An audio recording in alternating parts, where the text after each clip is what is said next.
हाँ तो बच्चों, आप लोग का MKY क्लासेस यूट्यूब चैनल पर स्वागत है। आज हम लोग पढ़ेंगे बच्चों रासायनिक अभिक्रिया। इसके पिछली वीडियो में हम लोग पढ़े थे भौतिक परिवर्तन और रासायनिक परिवर्तन के बारे में। तो आज हम लोग का टॉपिक है रासायनिक अभिक्रिया यानी केमिकल रिएक्शन।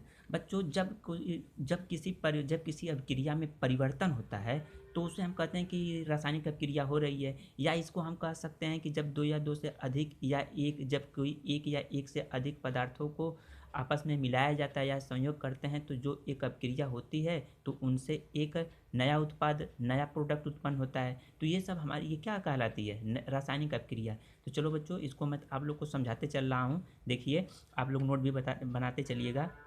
देखा, जब कोई रासायनिक परिवर्तन होता है तो हम कह सकते हैं कि एक रासायनिक अपक्रिया हुई, या इसी को ऐसे भी कह सकते हैं जब एक या एक से अधिक पदार्थ आपस में अपक्रिया करके नए पदार्थ बनाते हैं तो इस प्रकार की अपक्रिया को रासायनिक अपक्रिया कहते हैं। इस प्रकार की अपक्रिया को रासायनिक अपक्रिया कहते हैं जब एक या एक से अधिक पदार्थ। जैसे देखिए, मैंने आपको यहाँ पे एग्जाम्पल दिया हूँ। देखो, ये नवसादर है 2NH4Cl, ये नवसादर है और ये चूना है कैल्शियम ऑक्साइड, ठीक ना। तो बच्चों, यहाँ एक या एक से अधिक, एक नवसादर हो गया, एक चूना हो गया, इन दोनों को जब मिलाया गया तो इन दोनों में जब रिएक्शन हुआ यानी अभिक्रिया जब हुई तो कैल्शियम क्लोराइड जल बना, H2O और अमोनिया गैस निकली। तो वही कहा कि एक या एक से अधिक पदार्थों को अभिक्रिया करके नए पदार्थ बनते हैं। देखिए, इधर क्या बन गया? नवसादर था, चूना था, अब देखिए कैल्शियम क्लोराइड बन गया, नया पदार्थ बना। इसको बोलते हैं हम लोग उत्पाद। ये क्या बना है? नया उत्पाद बना। ये भी उत्पाद है, जल बन गया और अमोनिया गैस बन गई।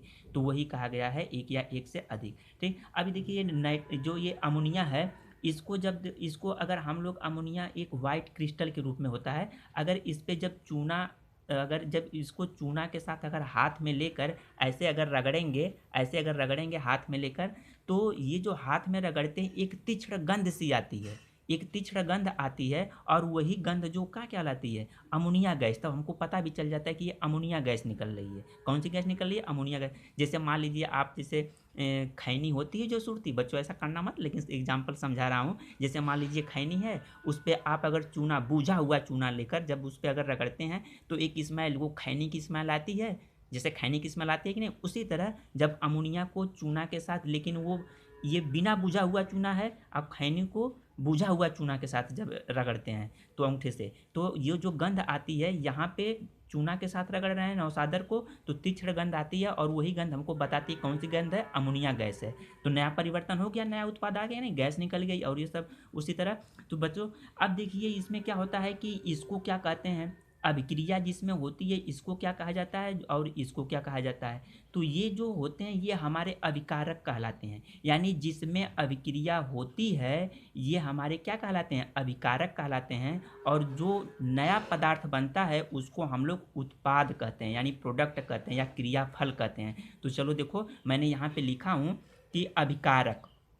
अभिकारक क्या होता है? तो अभिकारक जिनमें रासायनिक परिवर्तन होता है उसे अभिकारक कहते हैं। तो बच्चों, इसी में तो रासायनिक परिवर्तन हुआ, इसी में रासायनिक परिवर्तन होके नवसादर और चूना में रासायनिक परिवर्तन होके कैल्शियम क्लोराइड बन गया। और आप लोग को पिछली वीडियो में बताए थे कि रासायनिक परिवर्तन या रासायनिक अभिक्रिया क्या होती है, जो एक अस्थाई होती है। अब देखिए, ये अस्थाई चेंज हो गया, कैल्शियम क्लोराइड बन गया, जल बन गया, इधर नवसादर था, चूना था, अब देखिए चेंज हो गया कि नहीं। तो ये रासायनिक अभिक्रिया है भी।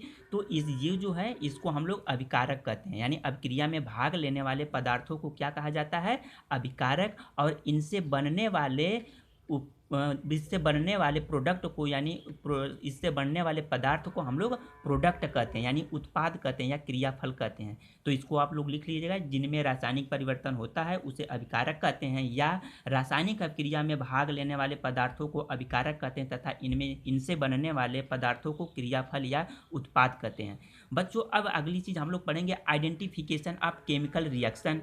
Identification of chemical reaction. अब अगर हम लोग कैसे पता करें कि ये जो है आइडेंटिफिकेशन ऑफ केमिकल रिएक्शन, यानी रासायनिक अभिक्रिया की पहचान, रासायनिक अभिक्रिया की पहचान, इसके बारे में पढ़ेंगे। तो यहाँ पे देखिए हमने लिखा है कि हम निर्धारित कर सकते हैं कि एक रासायनिक अभिक्रिया हुई है जब कैसे निर्धारित करेंगे कि इसमें रासायनिक अभिक्रिया हुई है कि नहीं हुई है? जब अवस्था में परिवर्तन हो जाए या रंग में परिवर्तन हो जाए, गैस का निकलना या उत्सर्जन या तापमान में परिवर्तन, जब ऐसी कंडीशन होती हुई कहीं दिखाई दे तो हम उसको कहेंगे कि वहाँ पे रासायनिक अभिक्रिया हो रही है। क्या हो रही है? रासायनिक अभिक्रिया हो रही है। जैसे चलिए मैं आप लोग को समझा दे रहा हूँ।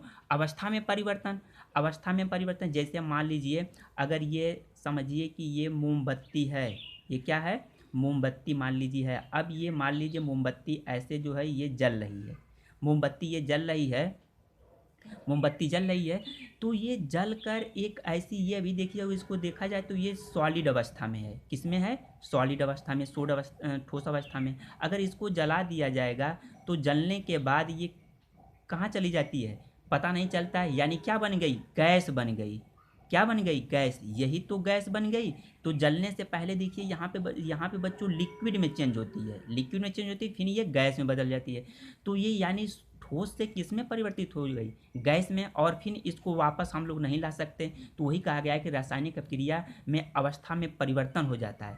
रंग में परिवर्तन, चलिए देखिए, जैसे अगर इसको अगर अवस्था में परिवर्तन को देखना है, जैसे मान लीजिए अगर समीकरण के द्वारा देखना है, जैसे मान लो कोयले का जलना, कोयले का जलना अगर कहा जाए, जैसे मान लीजिए क्या है? कार्बन की मात्रा तो अधिक होती है कोयले में, इसलिए तो कार्बन, और देखो ऑक्सीजन की उपस्थिति में जलता है तो CO2 बन जाएगा। तो ये क्या हो गया? देखिए ये कोयला जो था सॉलिड फॉर्म में था, ये गैस है, ऑक्सीजन गैस है, गैस के रूप में, और एक कैसी? कार्बन डाइऑक्साइड गैस के रूप में बदल गया। इधर एक सॉलिड था इधर, और एक गैस था अभिकारक, और चेंज हो गया सिर्फ गैस में, कार्बन डाइऑक्साइड में। तो अवस्था में चेंज हुआ कि नहीं? तो वही कहा गया अवस्था में परिवर्तन हो जाता है। तो कोयले का जलना। इसी तरह पानी का निर्माण अगर देखना है तो हम पानी का निर्माण करते हैं हाइड्रोजन गैस से और ऑक्सीजन गैस से, जब मिलाते हैं तो H2O। तो देखो बच्चों यहाँ पे एक ये जो है असंतुलित समीकरण है, क्योंकि यहाँ पे ऑक्सीजन के 2 परमाणु हैं, हाइड्रोजन के 2 परमाणु हैं, लेकिन यहाँ पे ऑक्सीजन के एक ही परमाणु है। तो इसको संतुलित करने के लिए अगर यहाँ पे देखिए यहाँ पे तो 2 होना चाहिए परमाणु, तो यहाँ पे 2 परमाणु करने के लिए तो जिसको संतुलित किया जाता है इसके अंदर नहीं लिख सकते, इसके बाहर। अगर हम यहाँ पे 2 लिख दें और यहाँ पे 2 लिख दें, देखिए 2 दूना के 4 परमाणु, इधर भी ऑक्सीजन के 4 परमाणु और 2 परमाणु ऑक्सीजन के, यहाँ पे भी 2 परमाणु ऑक्सीजन के, संतुलित हो गया। तो यहाँ पे भी क्या हो गया? ये देखिए गैस के रूप में था हाइड्रोजन गैस, ये भी गैस के रूप में था, और यहाँ पे अब जल बन गया लिक्विड के रूप में। तो अवस्था में परिवर्तन हुआ कि ना? तो ये अवस्था में परिवर्तन है। इसी तरह रंग में परिवर्तन, जैसे मान लीजिए अगर ये एक बीकर है, एक मान लीजिए बीकर है, और इसमें क्या है? ये वाटर हमने रखा है। क्या रखा है? वाटर। और इसमें अगर लाल दवा, जिसको कहते हैं KMNO4, लाल दवा KMNO4 को अगर इसमें मिलाएंगे तो ये कैसा कलर हो जाता है? गुलाबी कलर। कैसा हो जाता है? गुलाबी कलर। तो कलर चेंज हो गया, तो यहाँ कहेंगे कि रासायनिक परिवर्तन हो गया।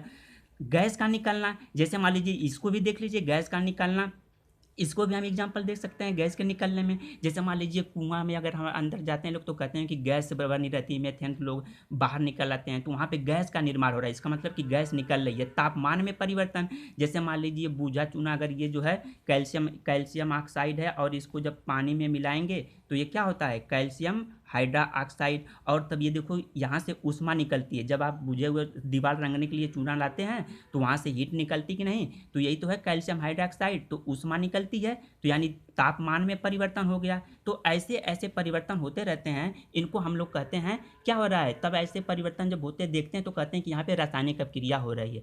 थैंक यू बच्चों, आप लोग इस वीडियो को लाइक और शेयर जरूर करिएगा। अगली वीडियो हम लोग मिलेंगे रासायनिक समीकरण के बारे में। धन्यवाद बच्चों।